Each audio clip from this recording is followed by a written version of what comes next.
A black single dad in his 30s, 2 jobs, one impossible battle. Jamal Mitchell made a choice that night. The wrong choice, or maybe the right one. He still doesn't know. 3 days. That's all he had left before a judge would decide if he deserved to keep his daughter. 3 days before the state could rip Amara from his arms and hand her over to a woman who'd already abandoned her once. 3 days to somehow prove that love mattered more than the zeros in a bank account. But right now, none of that mattered. Right now, he was just trying to get home. After running 2 jobs back to back, 14 hours under car hoods and serving coffee to people who looked right through him, Jamal could barely keep his eyes open.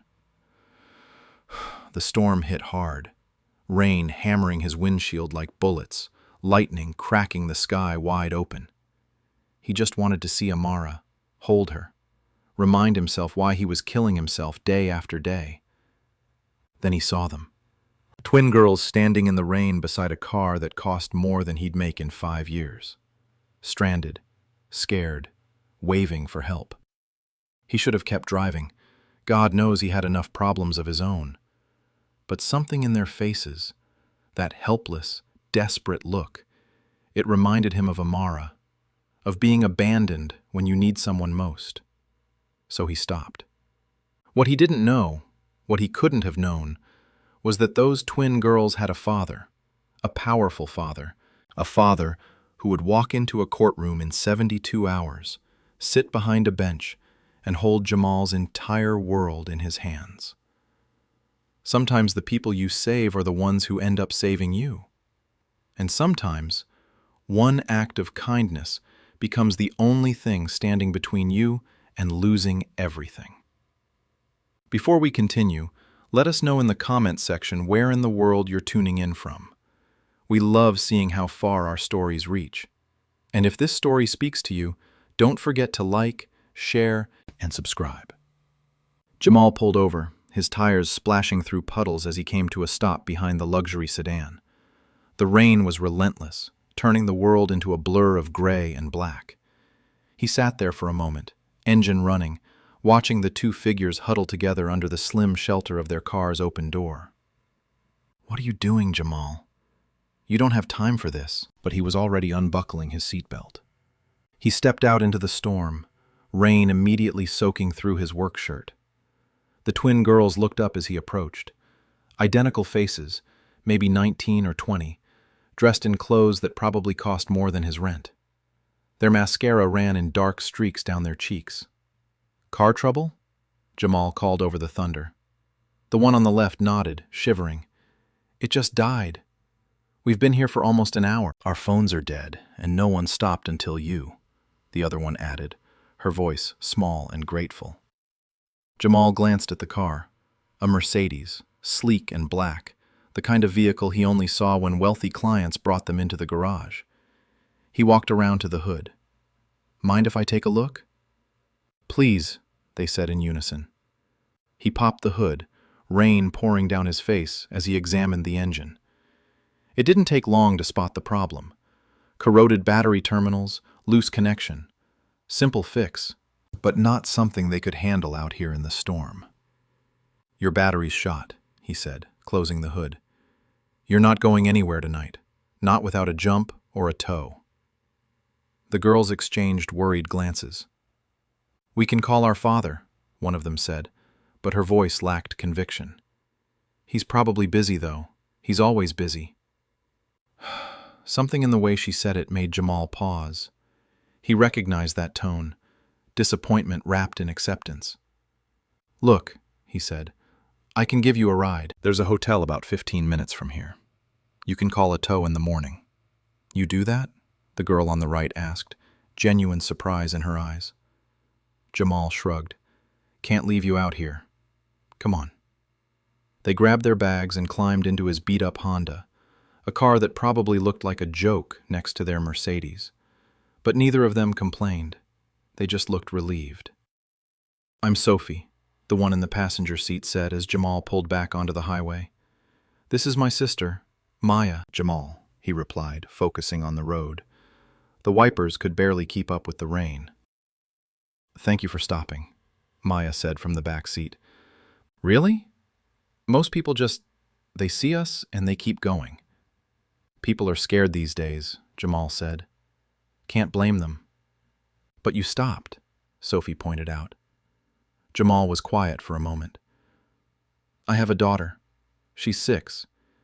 If she was ever stranded somewhere, scared in the rain, I'd hope someone would stop for her. The car fell silent except for the drumming of rain on the roof. What's her name?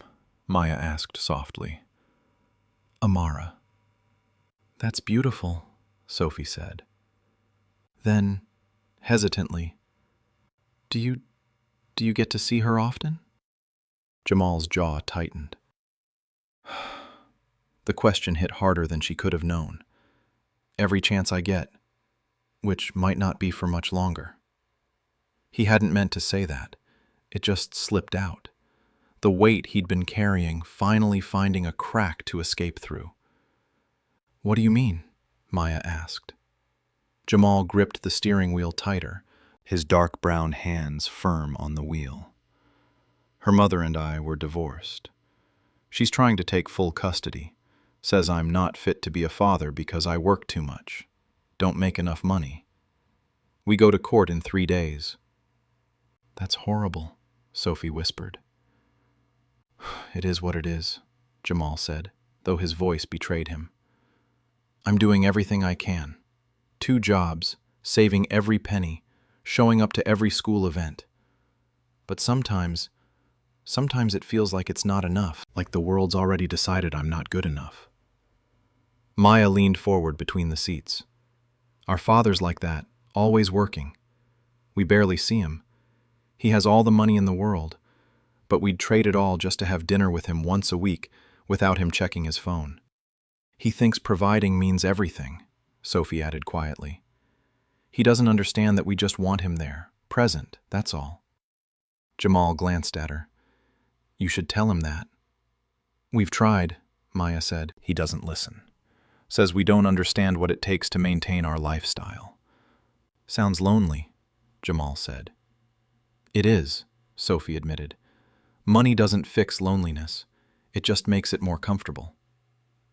They drove in silence for a while, rain pounding the car, lightning occasionally illuminating the dark highway. Jamal thought about Amara, You seem like a good dad, Maya said eventually.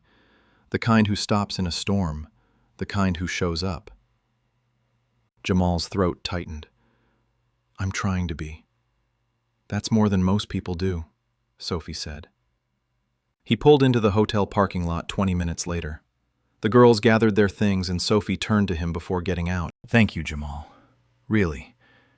You didn't have to help us, but you did. I hope the judge sees what we see, that you're exactly the kind of father your daughter needs. Me too, Jamal said quietly. They disappeared into the hotel lobby and Jamal sat there for a moment, rain still hammering his windshield. 3 days. He had 3 days to prepare for the fight of his life. He drove home through the storm, his mind racing. When he finally pulled into his apartment complex, it was past midnight. He climbed the stairs to his second-floor unit, exhausted down to his bones. Inside, Amara was asleep on the couch, a blanket pulled up to her chin. Mrs. Rachel from next door sat in the armchair reading a magazine.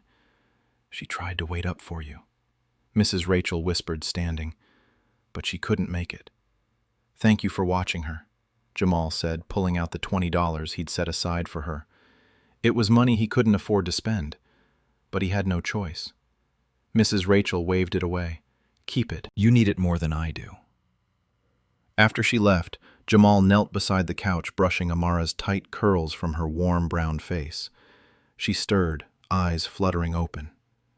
Daddy? Hey, sweetheart, I'm home. I missed you.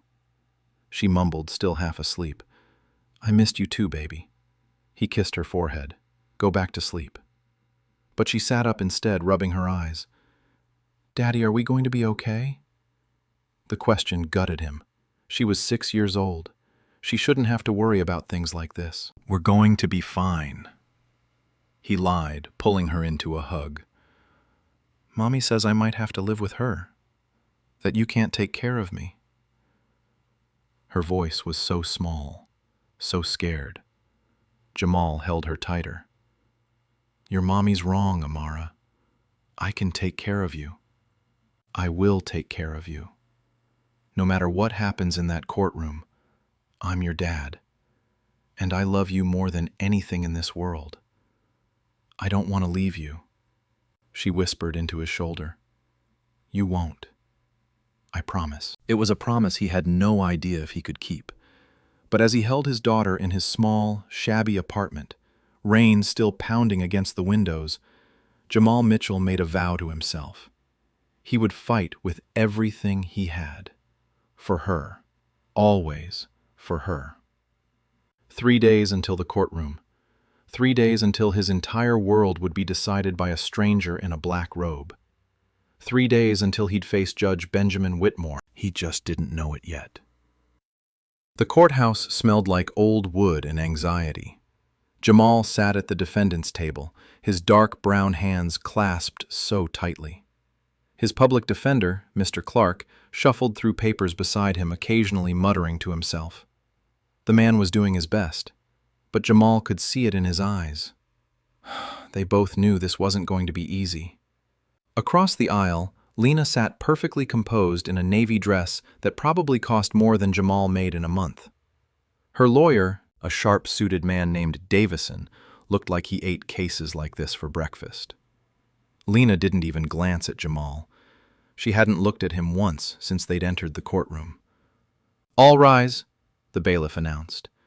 "The Honorable Judge Benjamin Whitmore presiding." Jamal stood, his legs feeling like they might give out. This was it. The moment that would determine everything. He watched the door behind the bench, waiting for the judge, who would decide if he was worthy of being called a father. The door opened, and Jamal's heart stopped. Judge Benjamin Whitmore walked in. Tall, distinguished, late 50s with silver hair and sharp eyes that swept across the courtroom.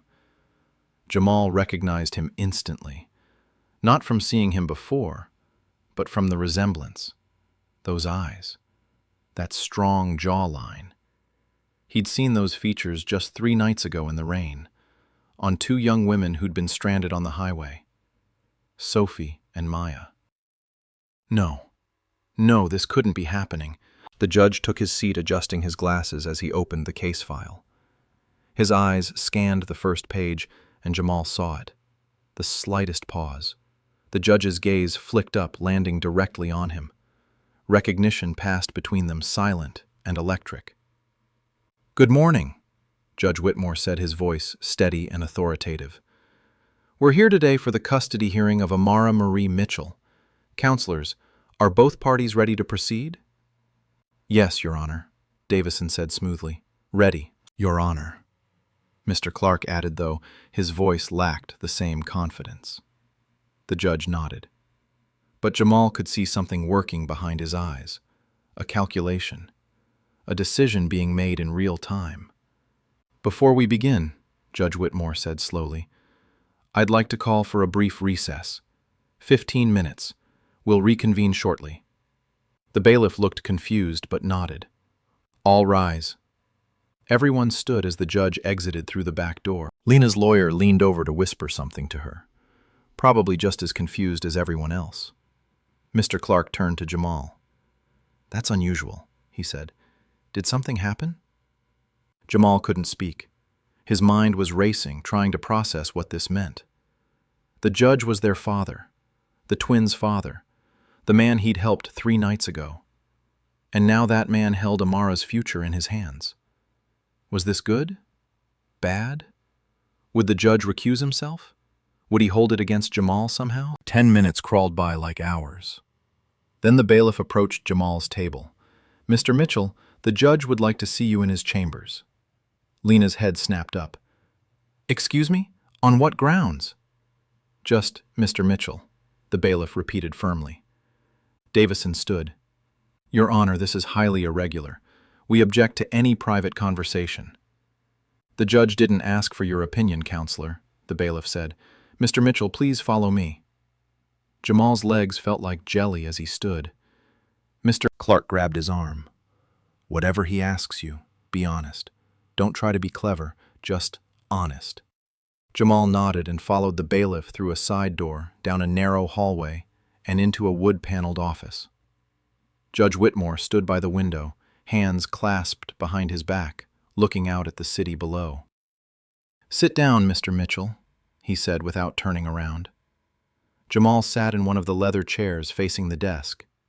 His heart hammered so hard he thought it might burst through his chest. The judge finally turned, and his expression was unreadable. He walked to his desk and sat down, folding his hands on the surface. "3 nights ago," he began, "my daughters called me from a hotel. They were stranded on Highway 89 in a terrible storm. Their car had broken down and they'd been there for over an hour in the rain. No one stopped.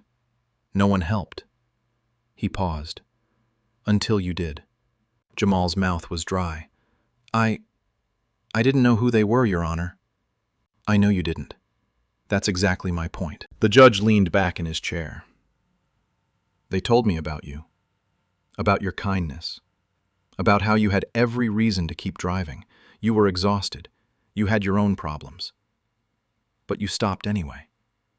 They told me about your daughter, about this custody battle. Your Honor, I swear I didn't." Judge Whitmore held up a hand. "I know you didn't plan this. I know this is pure coincidence. But here's my dilemma, Mr. Mitchell. I know who you are now. I know you helped my daughters when no one else would. And that creates a problem." Jamal's stomach dropped. "You're going to recuse yourself?" "No," the judge said, and Jamal's head snapped up. "I'm not. Because I looked into your case last night. I couldn't sleep after Sophie and Maya told me about you. So, I read your file. Every page, every document, every accusation your ex-wife has made against you." He leaned forward, his eyes intense. "Your ex-wife claims you're financially unstable, that you work too much, that you can't provide a proper home for Amara. But here's what I found interesting. She's provided no evidence of neglect, no evidence of abuse, no evidence that Amara is anything other than loved and cared for. What she has provided is a lot of opinions about what a father should be able to afford." Jamal didn't dare breathe. "I also made some calls," Judge Whitmore continued, "off the record, to Amara's school, to your neighbors, to the parents of her classmates. Do you know what they told me?" Jamal shook his head.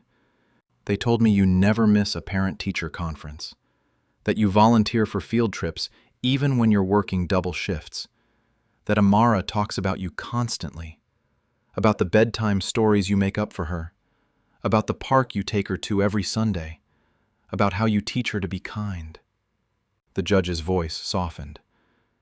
"They told me she's a happy child who loves her father." Tears burned behind Jamal's eyes, but he refused to let them fall. "I also had someone look into your ex-wife's background more thoroughly," the judge said. "Something her lawyer was very careful to avoid mentioning. Would you like to know what they found?" "What?" Jamal whispered. "Lena Mitchell has been arrested twice in the past year for possession of controlled substances, cocaine. Both charges were dropped due to technicalities, but the arrests are on record. She's also been fired from her job 3 months ago for showing up intoxicated." Judge Whitmore pulled out a folder and slid it across the desk. "This is a full investigation report. Drug tests, witness statements, documentation of erratic behavior."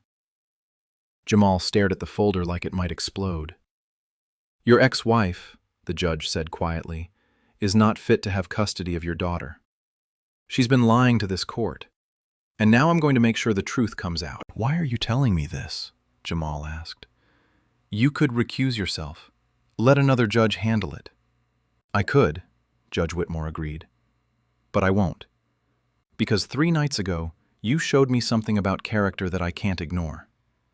You helped 2 strangers when you had every reason not to. You showed kindness when you were exhausted. You stopped when everyone else kept driving." He stood up.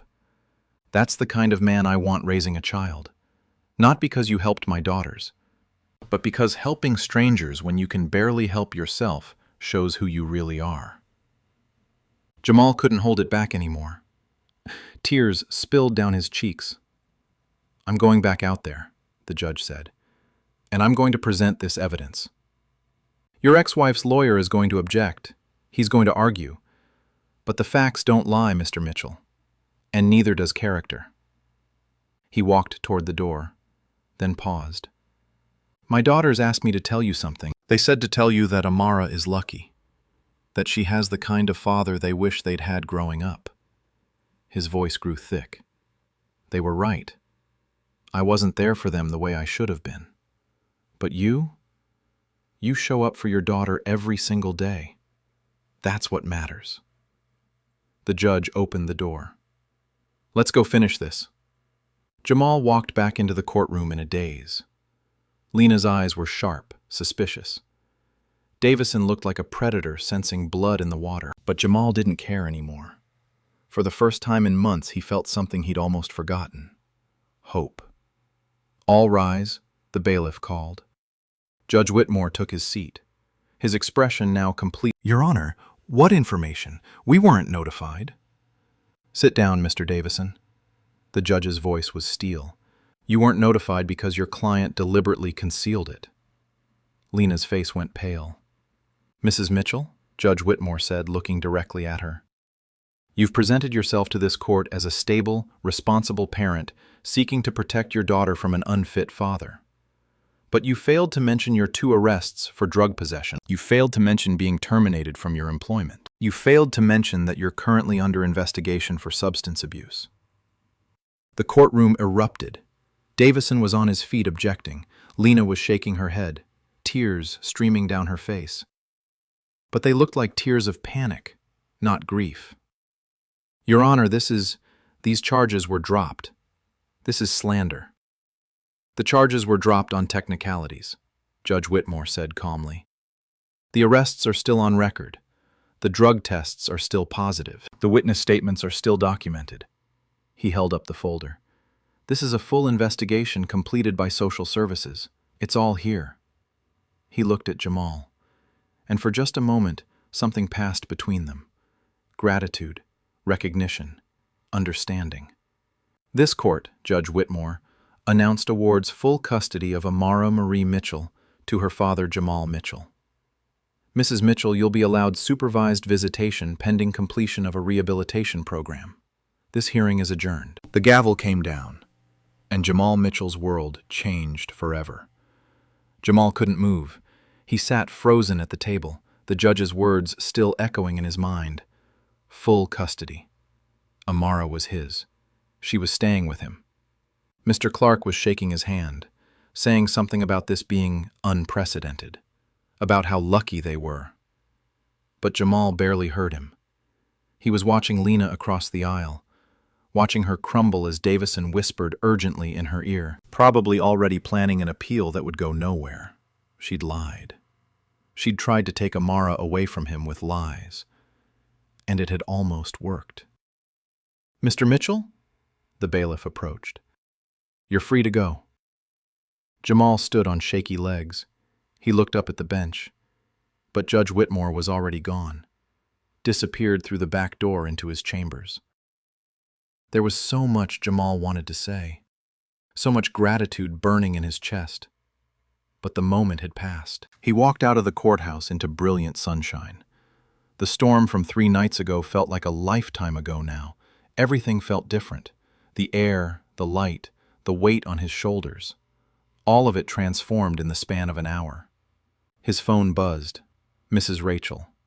"How did it go?" she asked the moment he answered.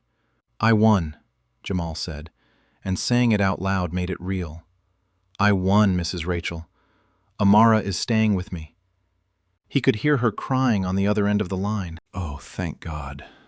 Thank God, Jamal. Amara has been so worried.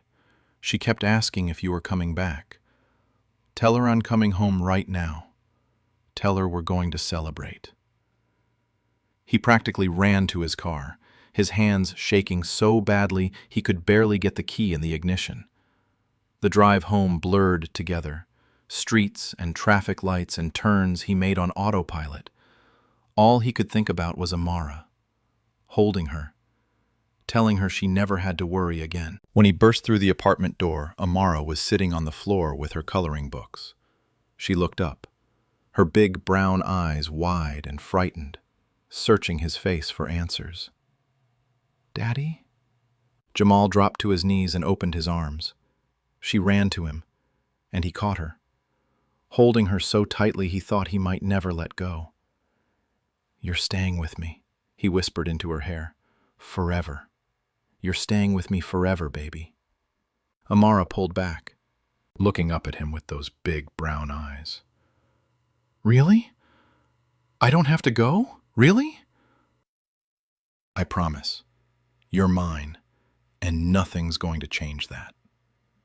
She threw her arms around his neck and started crying, big, heaving sobs of relief.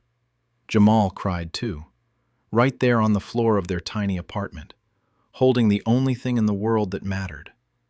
Mrs. Rachel watched from the doorway, dabbing at her eyes with a tissue. "I'll give you two some time," she said softly, and slipped out. For a long while they just sat there together. Eventually Amara pulled back and wiped her nose on her sleeve. "Can we have ice cream?" she asked, her voice still shaky. Jamal laughed, a real, genuine laugh that felt like it came from somewhere deep inside him. That had been locked away for months. "We can have all the ice cream you want." They went to the small ice cream shop 2 blocks away, the one with the red awning, and the owner who always gave Amara extra sprinkles. She got chocolate with rainbow sprinkles and gummy bears. Jamal got vanilla, and they sat at the little table by the window watching people walk by. "Daddy," Amara said, licking her spoon, "what made the judge change his mind?" Jamal thought about that stormy night, about 2 girls standing in the rain, about making a choice to stop when he could have kept driving. "I helped some people," he said, "when they needed it, and I guess sometimes kindness comes back to you in ways you don't expect." "Like karma?" Amara asked. She'd learned that word from a cartoon. "Yeah," Jamal smiled, "like karma." They finished their ice cream, and as they walked home hand in hand, Jamal's phone rang. Unknown number. "Hello? Mr. Mitchell? This is Benjamin Whitmore." Jamal stopped walking. "Your Honor, I don't know how to thank you for what you did today." "I did what was right," the judge interrupted gently. "That's all. But I'm calling because my daughters would like to see you again, to properly thank you. We'd like to invite you and Amara to dinner this Saturday, if you're available." Jamal looked down at Amara, who was watching him curiously. "We'd be honored," he said. "Good. I'll have Sophie text you the address, 7 o'clock. And Mr. Mitchell, bring your appetite. My daughters have been planning this menu for 2 days." Saturday came faster than Jamal expected. He borrowed a tie from his neighbor and made sure Amara wore her favorite dress, the yellow one with sunflowers. They drove to an address in the hills where houses had gates and driveways that could fit 10 of Jamal's car. Sophie and Maya answered the door, both grinning. "You came," Sophie said, pulling him into a hug.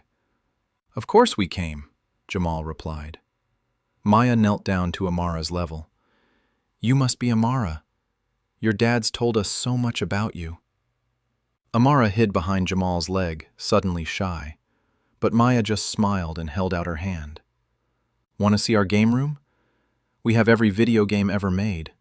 Well, almost. Amara looked up at Jamal for permission. He nodded, and she tentatively took Maya's hand. They disappeared into the house, leaving Sophie and Jamal in the foyer. "She's beautiful," Sophie said. "Looks just like you." "Thank you for this," Jamal said. "For all of it.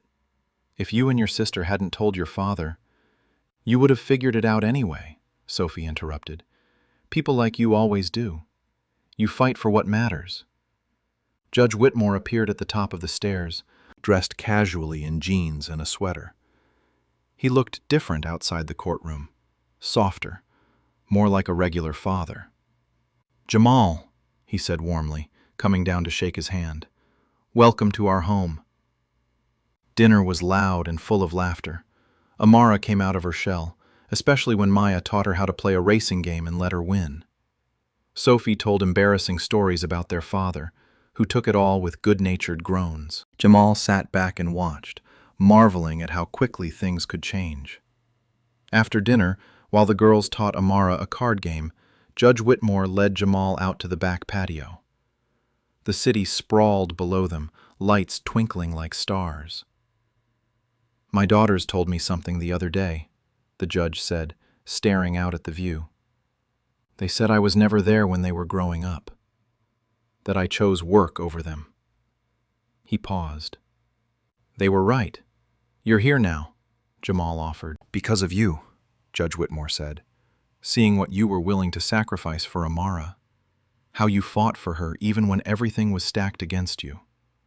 It made me realize what I'd been missing, what I'd lost by always putting work first." He turned to face Jamal. "I can't get back the time I lost with them, but I can do better moving forward, and I wanted to thank you for that reminder." "I think," Jamal said quietly, "we were both supposed to meet that night. You needed to see what being present means. And I needed to remember that good things can still happen, that the world isn't always against you." Judge Whitmore smiled. "My daughters have asked if you and Amara would like to come back next week, and the week after that. I think they're hoping to make this a regular thing." "We'd like that," Jamal said. "We'd like that a lot." They stood there in comfortable silence, two fathers who'd found something unexpected in each other: respect, friendship, understanding. Inside, they could hear the girls laughing, Amara's high-pitched giggle mixed with Sophie and Maya's voices, creating a sound that felt like family. 3 months later, Jamal sat in the same small apartment, but everything felt different. Amara was asleep in her room, and he was looking at the photos on his phone, pictures from the past few months. Amara and the twins at the zoo, the 4 of them at a baseball game. Judge Whitmore teaching Amara how to ride a bike. His life hadn't gotten easier exactly. He still worked 2 jobs. Money was still tight. But none of that mattered anymore, because Amara was with him, safe and loved and happy. And he'd gained something he never expected: a family, not by blood, but by choice, by kindness, by one decision to stop in a storm when he could have kept driving. His phone buzzed, a text from Sophie. "Movie night next Saturday?" Maya's choice this time, so prepare for something weird. Jamal smiled and typed back, "We'll be there." He set his phone down and walked to Amara's room. She was curled up with her stuffed elephant, breathing softly. He kissed her forehead and whispered, "I love you, sweetheart." As he turned to leave, she mumbled in her sleep, "Love you too, Daddy." Jamal closed the door gently and leaned against the wall, letting the weight of everything wash over him.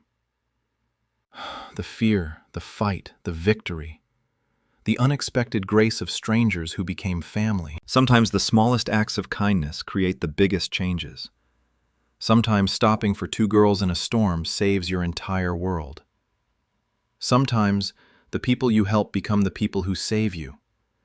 And sometimes, when you fight for what matters most, when you show up and refuse to give up, the universe fights back for you. Jamal Mitchell had learned that the hard way, and he'd never forget it. So, if you're watching this right now, wherever you are in the world, remember this: kindness matters. Showing up matters. Fighting for the people you love matters. You never know when one small decision, one moment of choosing to help instead of walking away, might change everything. If this story touched your heart, do us a favor. Hit that like button, share it with someone who needs to hear it, and subscribe to Soul Story for more tales that remind us what it means to be human. Drop a comment and let us know. Have you ever had a small act of kindness change your life? We'd love to hear your stories. Until next time, keep showing up, keep being kind, keep fighting for what matters.